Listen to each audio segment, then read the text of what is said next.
আসসালামু আলাইকুম। প্রিয় দর্শক, অন্য মঞ্চের আলাপচারিতায় আপনাদের সকলকে আমন্ত্রণ জানাচ্ছি। আজকের পর্বে আলোচনা করব একটি অত্যন্ত গুরুত্বপূর্ণ এবং বিস্ফোরক আন্তর্জাতিক প্রতিবেদন, যেটি গতকাল প্রকাশ করেছে ওয়াশিংটন পোস্ট। তারা এই প্রতিবেদনটির শিরোনাম দিয়েছে, বাংলা করলে ভাবে দাঁড়ায় যে যুক্তরাষ্ট্র এখন বাংলাদেশের এক সময়ের নিষিদ্ধ ইসলামপন্থী দল জামায়াতে ইসলামীর সঙ্গে বন্ধুত্ব গড়তে চায়। শুনতে একটু অবাক লাগছে না? আমি তো খুবই বিস্মিত হয়েছিলাম। বিশেষ করে এই জামাতে ইসলাম, যাদের বিরুদ্ধে যুদ্ধ অপরাধ, মানবতা বিরোধী অপরাধ, এগুলোর অভিযোগ শুধু রয়েছে না, এগুলো আদালতে প্রমাণিতও হয়েছে, যারা বাংলাদেশে একাধিকবার নিষিদ্ধ ছিল। এবং ভারত যে দলটিকে তাদের নিরাপত্তার জন্য অন্যতম ঝুঁকি হিসেবে বিবেচনা করে, সেই দলটির সাথে কেন হঠাৎ আমেরিকা বন্ধুত্ব গড়তে চায়? কি এমন ঘটনা ঘটলো? কি কি পরিবর্তন হয়েছে? এবং এই বন্ধুত্বের প্রভাব বাংলাদেশ, দক্ষিণ এশিয়া, ভারত বা সামগ্রিকভাবে এই অঞ্চলের ভূ রাজনীতির উপরে কি প্রভাব ফেলে, আজকে সেই বিষয়গুলো নিয়ে আলোচনা করব। তার আগে আসুন একটু দেখে নিই যে ওয়াশিংটন পোস্ট কি লিখেছে এই প্রতিবেদনে। ওয়াশিংটন পোস্ট এই প্রতিবেদনটি করেছে তাদের পাওয়া একটি অডিও ক্লিপের উপরে ভিত্তি করে, অর্থাৎ তারা যা বলছে তার একটা অডিও রেকর্ডিং তাদের হাতে আছে। তারা বলছে যে ঢাকায় নিযুক্ত এক মার্কিন কূটনীতিক বন্ধ দরজার বৈঠকে বলেছেন, we want Jamaat to be our friends, অর্থাৎ আমরা চাই জামাত আমাদের বন্ধু হোক। এই কথাটি তিনি বলেছেন বাংলাদেশের একদল নারী সাংবাদিকদের সাথে বৈঠকে। সেই কূটনীতিক আরো বলেছিলেন, বাংলাদেশ এখন আরো ইসলামমুখী হয়ে উঠছে। 12ই ফেব্রুয়ারির নির্বাচনে জামাতে ইসলামের ফলাফল হবে ইতিহাসের সেরা এবং যুক্তরাষ্ট্র তাদের সাথে যোগাযোগ রাখতে চায়। এখন জামাতে নিয়ে যুক্তরাষ্ট্রের এই যে দৃষ্টিভঙ্গি, এখন একটা প্রশ্ন যে যুক্তরাষ্ট্র কি জামাতে ইসলামকে ক্ষমতায় আনতে চায় কিনা? উত্তরটা জটিল কিন্তু পরিষ্কার। এখানে মার্কিন কূটনীতিক বলছেন যে আমি বিশ্বাস করি না জামাত বাংলাদেশে শরিয়া আইন চাপিয়ে দিতে পারবে। কেন কেন তিনি বিশ্বাস করেন না? কারণ তিনি বলছেন যে আমেরিকার হাতে রয়েছে অর্থনৈতিক চাপ প্রয়োগের শক্তিশালী অস্ত্র, এবং তিনি সরাসরি বলেন যদি নারীদের কাজ সীমিত করা হয়, যদি পোশাক শিল্পে নারীদের কাজ বন্ধ করে দেওয়া হয়, যদি বাংলাদেশে শরিয়া আইন চাপানো হয়, তাহলে যুক্তরাষ্ট্র 100% শুল্ক বসাবে। আমাদের যে গার্মেন্ট শিল্প রয়েছে তার প্রায় 20% আমেরিকায় যায়, সেই পোশাকের অর্ডার তারা বন্ধ করে দেবে। এবং গার্মেন্ট শিল্পের এই অর্ডার বন্ধ করলে তাদের ধারণা যে বাংলাদেশের অর্থনীতি মুখ থুবড়ে পড়বে। অর্থাৎ যুক্তরাষ্ট্রের বার্তা এখানে কিন্তু খুব ক্লিয়ার যে তোমরা তোমাদের রাজনীতি করো, কিন্তু আমাদের সীমার বাইরে যেও না। এটাই হচ্ছে তাদের ভাষায় রিয়েল পলিটিক্স। এখানে একটু আমি বলতে চাই যে এই যে আজকে আফগানিস্তানের তালিবান বা এই যে বিশ্বের অনেক জঙ্গি গোষ্ঠী, এরা কিন্তু সবাই আমেরিকার তৈরি। এই যে আজকে সিরিয়ার আসাদ রেজিমকে সরিয়ে মোস্ট ওয়ান্টেড একজন জঙ্গিকে ক্ষমতায় বসিয়েছে। তো আমেরিকা তার স্বার্থ উদ্ধারে এই জঙ্গিদের যে ব্যবহার করে আসছে, এটা নতুন কিছু নয়। সুতরাং বাংলাদেশে যদি তারা জামাতকে ক্ষমতায় বসাতে চায়, তাহলে অবাক হবার কিছু নেই। এবং এই জঙ্গিদের দিয়েই তারা তাদের স্বার্থ উদ্ধার করে।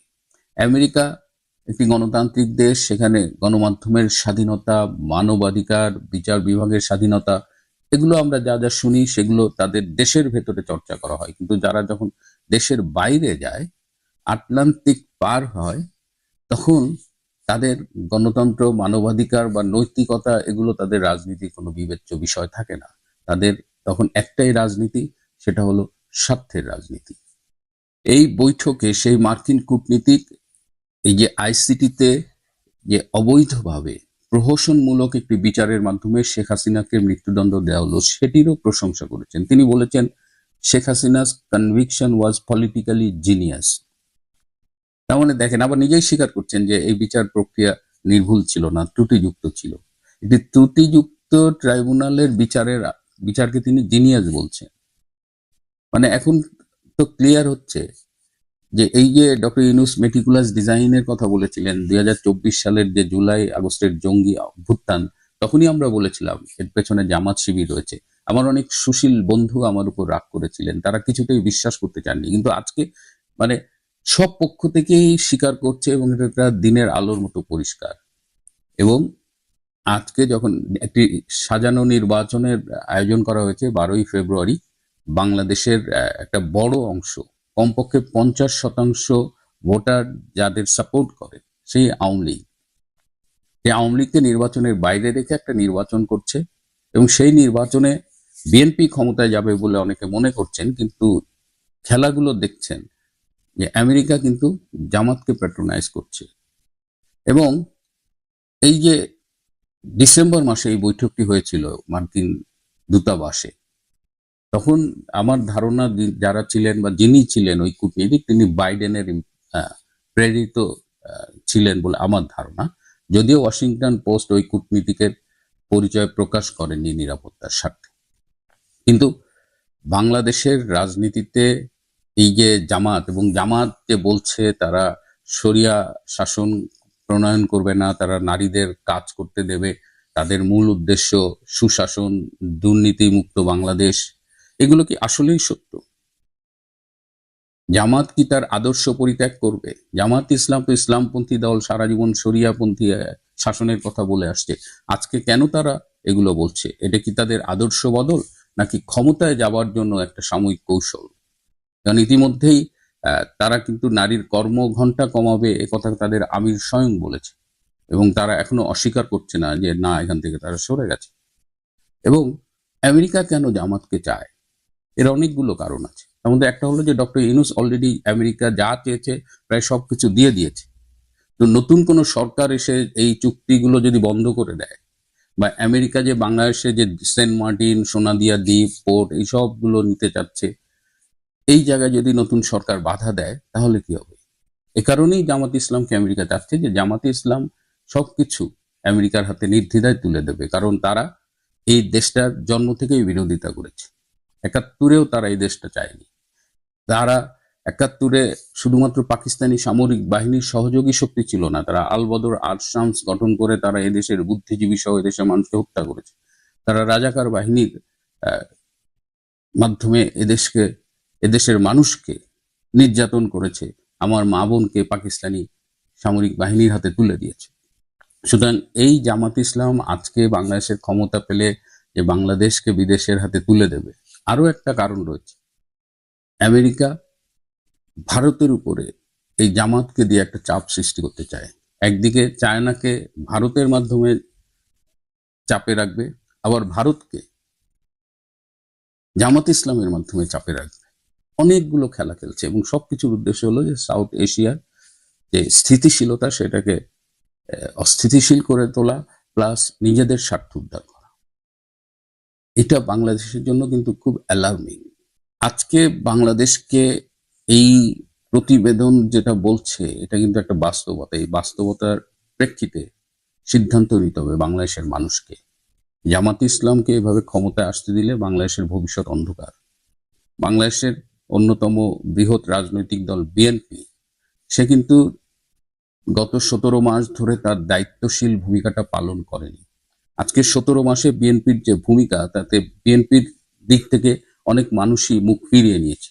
আমি দেশে অনেকের সাথে কথা বলেছি, ইভেন যারা আওয়ামী লীগের সমর্থক কর্মী নির্যাতিত হয়েছে, তাদের সবারই এই গত 17 মাসের বিএনপির প্রতি বিরূপ মনোভাব। আওয়ামী লীগ নির্বাচন বর্জন করছে, আওয়ামী লীগের অধিকাংশ নেতাকর্মী ভোট দেবে না বলে আমার বিশ্বাস।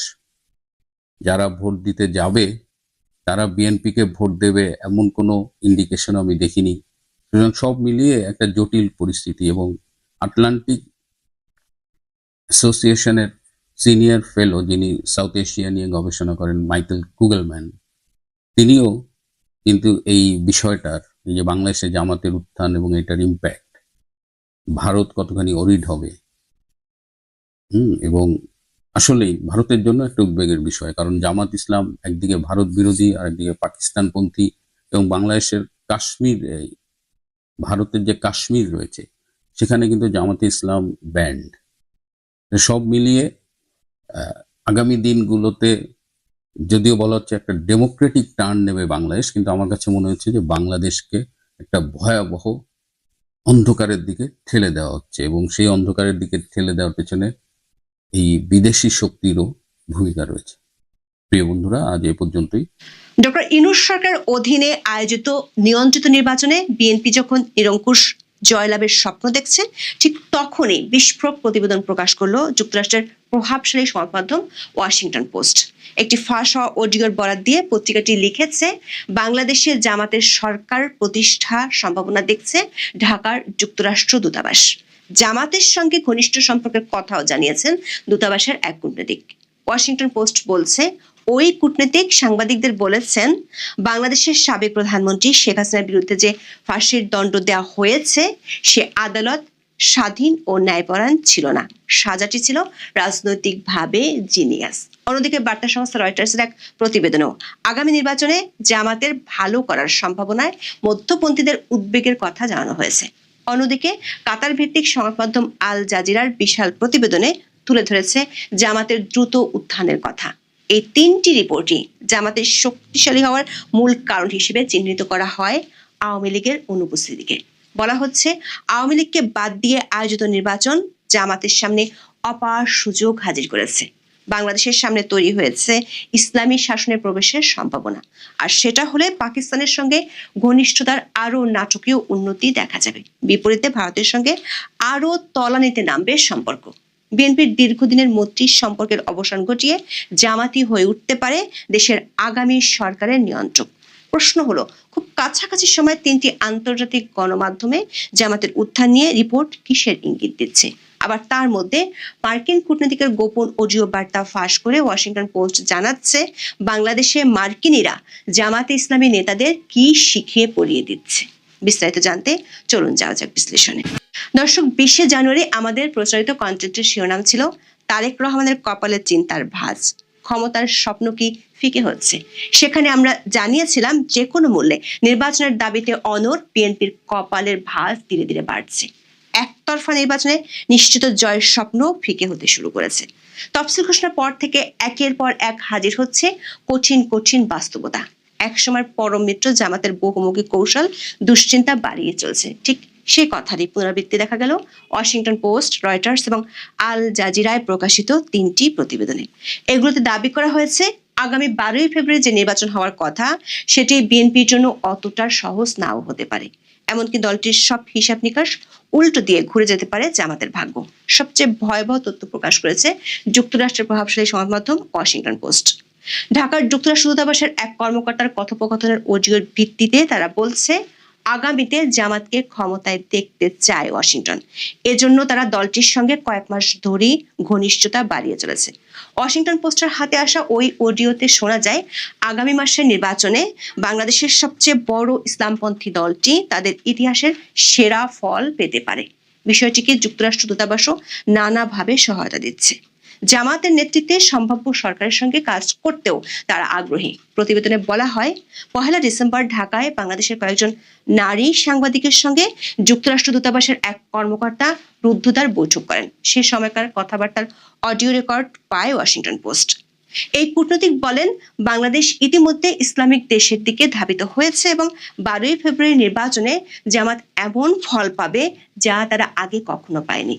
জামাতকে বন্ধু হিসেবে পাওয়ার আগ্রহ প্রকাশ করে ওই কূটনীতিক দলটির ছাত্র সংগঠনের নেতাদের মিডিয়ায় বেশি করে সামনে আনার অনুরোধ করেন। তাদের নিয়ে বিভিন্ন শো করারও পরামর্শ দেন। জামাত ক্ষমতায় এলে বাংলাদেশে ইসলামী আইন চাপিয়ে দেওয়ার আশঙ্কা উড়িয়ে দেন আমেরিকান ওই কূটনীতিক। সেটা হলে যুক্তরাষ্ট্র পদক্ষেপ নেবে বলে আশ্বস্ত করার চেষ্টা করেন। বলেন, জামাত শরিয়াত চাপিয়ে দিতে পারবে বলে তিনি একেবারেই বিশ্বাস করেন না। কারণ তাহলে যুক্তরাষ্ট্র পরদিনই তাদের উপর 100% শুল্ক আরোপ করবে। যুক্তরাষ্ট্র দূতাবাসের কর্মকর্তারা জামাত ছাড়াও হেফাজতে ইসলাম ও ইসলামী আন্দোলনের মতো অন্যান্য রক্ষণশীল ইসলামপন্থী দলের সঙ্গে যোগাযোগ রাখছে বলে বৈঠকে জানানো হয়। ওই কূটনৈতিক বলেন, তারা চান ইসলামপন্থীরা যুক্তরাষ্ট্রের বন্ধু হোক, যেন তাদের ফোন করে বলা যায় এই মাত্র তারা যেটি বলল সেটা সেভাবেই বাস্তবায়ন করতে হবে। জামাত ক্ষমতায় এসে ওয়াশিংটনের অপছন্দের কোনো কাজ করলে বাংলাদেশের পোশাক শিল্পের বিরুদ্ধে প্রতিশোধমূলক ব্যবস্থা নেওয়ার হুমকিও দেন ওই কর্মকর্তা। বলেন, বাংলাদেশের রপ্তানির 20% যুক্তরাষ্ট্রের পোশাক চেইন ও ব্র্যান্ডগুলোর উপর নির্ভরশীল। নতুন সরকার যদি নারীদের বলে তারা শুধু 5 ঘন্টা কাজ করতে পারবে অথবা তাদের বের করে দেয় এবং শরিয়া আইন চাপিয়ে দেয়, তাহলে আর কোনো রপ্তানি অর্ডার থাকবে না। আর অর্ডার না থাকলে বাংলাদেশের অর্থনীতিও ধসে পড়বে। জামাত এ ধরনের কোনো কাজ করবে না দাবি করে মার্কিন ওই কূটনীতিক বলেন, কি করতে হবে সেটা যুক্তরাষ্ট্র খুব পরিষ্কারভাবে জামাতের নেতাদের জানিয়ে দেবে। বৈঠকের বিষয়টি ওয়াশিংটন পোস্টের কাছে স্বীকার করেন ঢাকায় আমেরিকান দূতাবাসের মুখপাত্র মনিকা সাই। এক বিবৃতিতে তিনি বলেন, ডিসেম্বরে বৈঠকটি হয়েছে, তবে সেটি ছিল স্থানীয় সাংবাদিকদের সঙ্গে একটি নিয়মিত অফ দ্য রেকর্ড আলোচনা। সেখানে বিভিন্ন রাজনৈতিক দল নিয়ে আলোচনা হয়েছে, তবে যুক্তরাষ্ট্র কোনো বিশেষ রাজনৈতিক দলকে প্রাধান্য দেয় না। বাংলাদেশের জনগণ যে সরকার নির্বাচিত করবে তার সঙ্গেই ওয়াশিংটন কাজ করবে। অন্যদিকে বৈঠকের কথোপকথন নিয়ে কোনো মন্তব্য করতে রাজি হননি জামাতের যুক্তরাষ্ট্র বিষয়ক মুখপাত্র মোহাম্মদ রহমান। দর্শক, ওয়াশিংটন পোস্টের বিস্ফোরক প্রতিবেদন থেকে পরিষ্কার জামাতের দিকে ঝোঁক রয়েছে যুক্তরাষ্ট্রের। আগামী নিয়ন্ত্রিত নির্বাচনে দলটিকে বিজয়ী করতে তাদের ঢাকা দূতাবাসও তৎপর। প্রশ্ন হলো, সেক্ষেত্রে বিএনপি নিরঙ্কুশ জয়ের স্বপ্নের কি হবে? ওয়াশিংটন পোস্টের একদিন আগে রয়টার্সে প্রকাশিত আরেক প্রতিবেদনও বিএনপির জন্য স্বস্তির বার্তা দিচ্ছে না। এতে আগামী নির্বাচনে জামাতের শক্ত প্রতিদ্বন্দ্বিতার আভাস দিয়ে বলা হয়, বাংলাদেশে ইসলামপন্থী দলটির শক্ত অবস্থান মধ্যপন্থীদের উদ্বিগ্ন করে তুলেছে। রয়টার্স বলছে, স্বাধীনতার বিরোধিতা করার কারণে জামাত দীর্ঘদিন ধরে নিন্দিত ছিল, তবে 1 দশকেরও বেশি সময় ধরে নির্বাচনী রাজনীতি থেকে নিষিদ্ধ থাকা দলটি এখন নতুনভাবে সংগঠিত হয়েছে। তারা আগামী মাসের সংসদ নির্বাচনকে সামনে রেখে নতুন সমর্থকদের মনোযোগ আকর্ষণ করছে। এটি মধ্যপন্থী ও সংখ্যালঘু সম্প্রদায়কে উদ্বিগ্ন করে তুলছে। যুক্তরাষ্ট্র ভিত্তিক ইন্টারন্যাশনাল রিপাবলিকান ইনস্টিটিউটের ডিসেম্বরের এক জনমত জরিপে জামাতকে সবচেয়ে পছন্দের দল হিসেবে দেখা গেছে। দলটি 12 ফেব্রুয়ারি নির্বাচনে জয় পেতে বিএনপির সঙ্গে হাড্ডাহাড্ডি লড়াই করতে পারে বলেও পূর্বাভাস দেওয়া হয়েছে। নির্বাচনী কৌশল হিসেবে জামাত আপাতত নমনীয় অবস্থান নিলেও বিজয়ী হলে ভিন্ন চেহারায় অবতীর্ণ হতে পারে বলে ইঙ্গিত দিয়েছে রয়টার্স। এতে বলা হয়, প্রথমবারের মতো জামাত একজন হিন্দু প্রার্থীকে মনোনয়ন দিয়েছে এবং সাম্প্রতিক সংখ্যালঘুদের উপর হামলার বিরুদ্ধে মুখ খুলেছে। তাদের ওয়েবসাইটে দাবি করা হয়েছে, তারা ইসলামী নীতিতে পরিচালিত একটি গণতান্ত্রিক বাংলাদেশকে দেখতে চায়। দলের নেতারা প্রকাশ্যে নারীদের সমান অধিকার রক্ষার আশ্বাস দিচ্ছেন, তবে সংসদীয় 300 আসনের একটিতেও তাদের কোনো নারী প্রার্থী নেই। ধর্মীয় সংখ্যালঘুদের এক নেতা আশঙ্কা জানিয়ে বলেন, জামাত নেতৃত্বাধীন জোট ক্ষমতায় গেলে বাংলাদেশের পূর্ণাঙ্গ ইসলামী প্রজাতন্ত্রে পরিণত হওয়ার বাস্তব ঝুঁকি রয়েছে। এখানে সংখ্যালঘুদের নিরাপদ ভবিষ্যৎ নাও থাকতে পারে। কাতার ভিত্তিক আল জাজিরার বিশাল এক প্রতিবেদনেও এসেছে জামাতের জয়ের সম্ভাবনা। বলা হয়, নিজেদের বিতর্কিত ইতিহাসে এই প্রথম ইসলামপন্থী দলটি একটি শক্ত জোটের নেতৃত্ব দিয়ে ক্ষমতা দখলের বাস্তব সুযোগ পাচ্ছে। সাম্প্রতিক জনমত জরিপগুলো ইঙ্গিত দিচ্ছে দলটি তাদের অতীত মিত্র বিএনপির খুব কাছাকাছি পৌঁছে যাচ্ছে। আল জাজিরার প্রতিবেদনেও যুক্তরাষ্ট্র ভিত্তিক ইন্টারন্যাশনাল রিপাবলিকান ইনস্টিটিউটের ডিসেম্বরের জরিপের তথ্য দেওয়া হয়। বলা হয়, ওই জরিপে বিএনপির পক্ষে 33% সমর্থন দেখা গেছে, আর খুব কাছাকাছি থাকা জামাতের পক্ষে সমর্থন 29%। এছাড়াও গত সপ্তাহে বাংলাদেশের শীর্ষস্থানীয় কয়েকটি সংস্থার সম্মিলিত জরিপে বিএনপির পক্ষে 34.7% এবং জামাতের জনসমর্থন ছিল 33.6%। আল জাজিরা বলছে, জামাতের পুনরুত্থান বাংলাদেশ ইসলামপন্থী কোনো শক্তির নেতৃত্বে চলার জন্য প্রস্তুত কিনা সেই বিতর্ক উস্কে দিয়েছে। কেউ কেউ আশঙ্কা করেন, দলটি ক্ষমতায় গেলে শরিয়া আইন কার্যকর অথবা নারীদের অধিকার ও স্বাধীনতায় সীমিত করতে চাইতে পারে। দর্শক, লক্ষণীয়ভাবে 3টি প্রতিবেদনে জামাতের শক্তিশালী উত্থানের মূল কারণ হিসেবে আওয়ামী লীগের অনুপস্থিতিকে চিহ্নিত করা হয়েছে। সেই সঙ্গে দলটিকে দীর্ঘদিন ধরে পৃষ্ঠপোষকতা দেওয়ার দায় গেছে বিএনপির কাঁধে। রাজনৈতিক বিশ্লেষকদের বরাতে ওয়াশিংটন পোস্টের প্রতিবেদনে বলা হয়, শেখ হাসিনার আমলে রাজনীতি থেকে নিষিদ্ধ ছিল জামাত। আওয়ামী লীগ সরকারের পতনের পর দলটি শক্তিশালী হয়ে উঠেছে এবং এখন মূল ধারায় প্রবেশ করেছে। দেশের ইতিহাসে জামাত একাধিকবার নিষিদ্ধ হয়েছিল।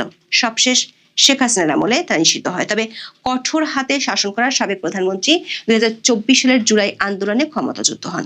অন্যদিকে রয়টার্স বলছে 17,50,00,000 মানুষের মুসলিম সংখ্যাগরিষ্ঠ দেশে 2024 সালের আগস্টে শেখ হাসিনা ক্ষমতাচ্যুত হওয়ার পরপরই জামাত নিজেদের রূপান্তর শুরু করে। আওয়ামী লীগ নিষিদ্ধ থাকার মাঝে জামাত তাদের ইতিহাসের সেরা ফল লাভের আশা করছে। প্রতিবেদনে বলা হয়, শেখ হাসিনার বিদায়ের পর ইসলামপন্থী গোষ্ঠীগুলো আরো সাহসী হয়ে উঠেছে। হিন্দু ও সুফি মাজারে হামলা হয়েছে। আধ্যাত্মিক লোকসঙ্গীত শিল্পীদের পরিবেশনা থেকে শুরু করে নারীদের ফুটবল ম্যাচ, যা কিছু অ-ইসলামিক বলে বিবেচিত, তার সবই আক্রমণের লক্ষ্যবস্তুতে পরিণত হয়েছে। 2001 থেকে 2006 সাল পর্যন্ত বিএনপির নেতৃত্বাধীন সরকারের জামাতের অংশগ্রহণের বিষয়টিও তুলে ধরা হয় প্রতিবেদনে। আল জাজিরার প্রতিবেদনে বলা হয়, শেখ হাসিনা ক্ষমতাচ্যুত হওয়ার পর নোবেলজয়ী ডক্টর ইউনূসের অন্তর্বর্তী সরকার ক্ষমতায় এসে আওয়ামী লীগকে নিষিদ্ধ করে। এর ফলে আসন্ন নির্বাচনটি বিএনপি ও জামাত জোটের দ্বিমুখী প্রতিদ্বন্দ্বিতায় পরিণত হয়েছে। নির্বাচনে জামাত জোট বিজয়ী হলে তা হবে একটি দলের নাটকীয় প্রত্যাবর্তন। জামাতের উত্থানের পিছনে বিএনপির দীর্ঘদিনের ভূমিকাও তুলে ধরা হয় আল জাজিরার ওই প্রতিবেদনে। বলা হয়, স্বাধীনতার পরপরই শেখ মুজিবুর রহমানের সরকার 1972 সালে জামাতকে নিষিদ্ধ করে। এরপর বিএনপির প্রতিষ্ঠাতা জিয়াউর রহমান রাষ্ট্রপতি থাকার সময় 1979 সালে সেই নিষেধাজ্ঞা তুলে নেন। পরের 2 দশকে জামাত একটি গুরুত্বপূর্ণ রাজনৈতিক শক্তিতে পরিণত হয়।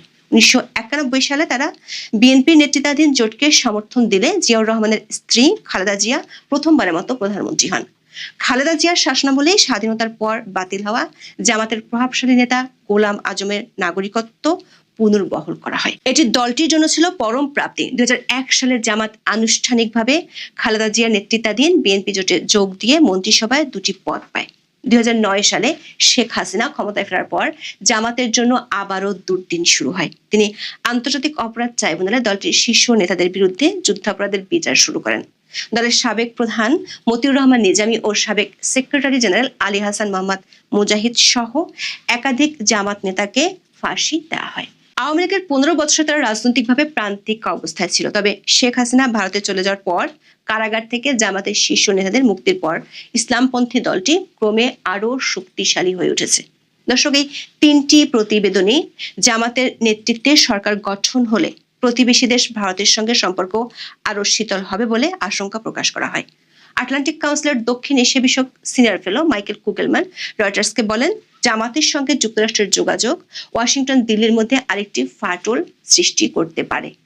বাংলাদেশে বহু বছর ধরে ভারতের সবচেয়ে বড় ভয় ছিল জামাত। দিল্লি দলটিকে পাকিস্তানের মিত্র হিসেবে দেখে এবং তাদের আঞ্চলিক নিরাপত্তা কৌশলের জন্য হুমকি বলে মনে করে।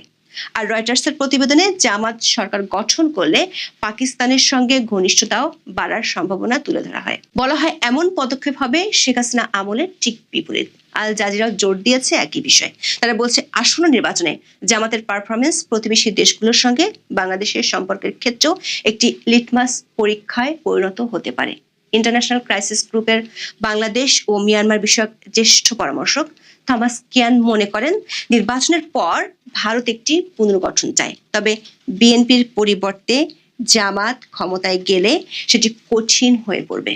দর্শক, প্রায় একই সময় একযোগে 3টি প্রভাবশালী আন্তর্জাতিক মিডিয়া এবং সংবাদ সংস্থার 3টি প্রতিবেদনের তথ্য খুবই তাৎপর্যপূর্ণ। বিশেষ করে জামাতের প্রতি সরাসরি আমেরিকান সমর্থনের তথ্য নতুন উদ্বেগে ফেলবে বিএনপিকে। সেই সঙ্গে দেশের সামনের রাজনীতি নিয়ে পাওয়া যাচ্ছে বহুমুখী অপ্রত্যাশিত মেরুকরণের ইঙ্গিত। প্রশ্ন হলো, 12ই ফেব্রুয়ারি নির্বাচন কোন পথে ঠেলে দিচ্ছে বাংলাদেশকে? এখন এ পর্যন্ত সবাই